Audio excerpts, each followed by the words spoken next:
Hi there. It's occurred to me that maybe some people don't actually know my story, and that would make sense why they think that I'm some kind of like belligerent, uh, crazy person at times. Especially like with my latest, changing of the name to Israel Unregistered and these different things I've been doing on Facebook specifically. And there's a lot of emotions to process and stuff, and there's a lot of anger, and there's a lot of resentment. Why? What happened? Did you stub your toe, Andrew? What happened? I would like to tell you a little bit about what happened. Now, on top of the many, many, many attempts on my life that I've experienced, which I'm happy to talk about in another part, I want to actually focus on my origin. It's not a villain origin story, because if you at this point, if you think that I am the villain, then you're not even following me anyway, or whatever, right? But anyhow, point being, I'm gonna start in with where I came from, which was my father's story. Not my father in heaven, my biological father. His story is shocking and frightening, and it's freaky, dude. So I'll just tell you, my mother's friend told me, and you're going to start to see a pattern here. There's just I'm surrounded by wicked women. Okay. So I was conceived in a hot tub. I was made to be known that. I needed to know that. There was no reason I needed to know that. And then I was born. Now, when I went to apply for my passport, the person told me that this document shows that your name was changed. You should probably talk to your mother about that.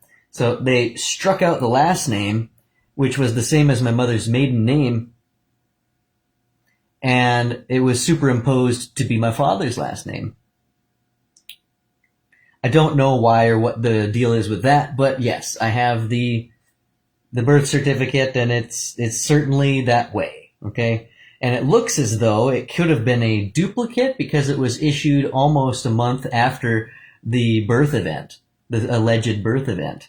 So something's going on with documents right off the bat, right as I get here, right? And then my dad moved away, and I never really knew him all that much. I'm going off of the notes I made in my very large notebook. All right, now he did end up having a new wife. And in another part, I'll tell you about the corruption therein with that entire side of the family. But I do have two half-brothers through my father. Don't know them the greatest either, because somebody didn't like me. Somebody didn't like that my father had a past and I was the physical manifestation of it, and did everything they can, and are still doing everything they can to completely make sure that I am removed, or at least completely irrelevant. Okay. So dad and uncle, my dad's name was Brent, by the way. My dad and my uncle were business partners with a used car dealership, Minot, North Dakota. This is all North Dakota, by the way. That'll become relevant in a second. Somebody convinced my dad, or maybe it was his own doing, I think he was convinced, to roll back the odometer on a specific vehicle, and then that was sold. I think he was set up. Anyhow, I'm speculating.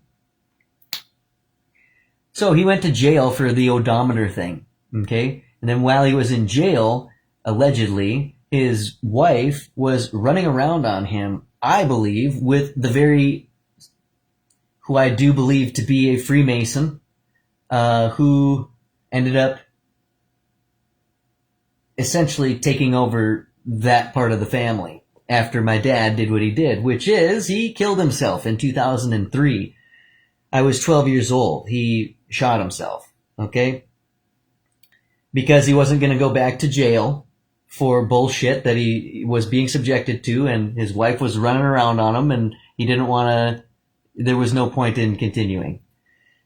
So, from 2005, he died in 2003, right? From 2005 to 2017, I found a land deed in the name of my dad on a plot of land at a state college. So Wahpeton is a town in North Dakota. It has a state college there. So on state land, there was a parcel of land registered to my dead father's name for 12 years after he was dead. So the state defrauded my dad's estate for 12 years after he was dead. Okay, why is that going on? Okay, so that's what goes on. There's that level of craziness that happens, and like I said, I wanted to just kind of share what has brought me to a point where I'm pretty upset and angry the large majority of the time, and it's because there's elements of my family, of my community, of my government, of my whole experience that are coordinating against me for whatever reason, and I think it has to do with chattel paper. I think it has to do with like fraudulent stuff. Hey, thanks, man. I'm never gonna give up. Appreciate you very much, very, very much. Anyhow, the state defrauds shit, and it coordinates with people, and it is an incredibly abusive thing. This is just part one of my story, and I'm gonna keep going, and I'm never gonna give up, and I'm gonna work just as hard. I'm gonna start working just as hard as this guy here. He's excellent. If you have got issues, look into the Insider Project. I'm gonna keep going, Chris, and thank you so much, dude. This has been part one of my story. They will fuck up your life. They will fuck up your dad's life. They will just do everything they can to make it so that you kill yourself so that they can assume essentially administration over a person's estate legally. Okay. With that, take care. Bye-bye then.